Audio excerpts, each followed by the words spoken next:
Welcome to Telestar update.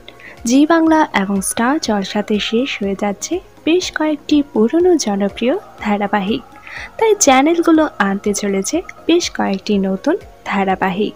ইতিমধ্যে ইচ্ছেদারি নাগকন্যা ধারাবাহিকের teaser প্রকাশ করেছে জি বাংলা। এই ধারাবাহিকের প্রধান চরিত্রে কারা অভিনয় করবেন সেটা এখনো জানা যায়নি, তবে এরই মধ্যে আরও একটি বড় খবর। টেলিভিশনে জনপ্রিয় অভিনেত্রী রুকমা রায়, তার কিরণমালা ধারাবাহিকটি নিশ্চয়ই আপনাদের অনেকেরই মনে রয়েছে। অতিপ্রাকৃতিক ধারাবাহিকে কিরণমালা যে মানানসই তা অনেক আগেই প্রমাণ করে দিয়েছিলেন তিনি। তাহলে কি এবার জি বাংলার নতুন ইচ্ছেধারী নাগকন্যা ধারাবাহিকে নায়িকা হিসেবে দেখা যাবে তাকে?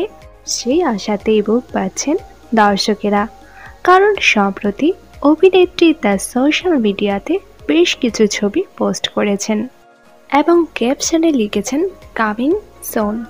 তবে কোন ধারাবাহিকে আসছেন তা এখনো জানাননি অভিনেত্রী। ইচ্ছেধারী নাগকন্যা ছাড়াও অন্য কোনো ধারাবাহিকেও কামব্যাক করতে পারেন তিনি।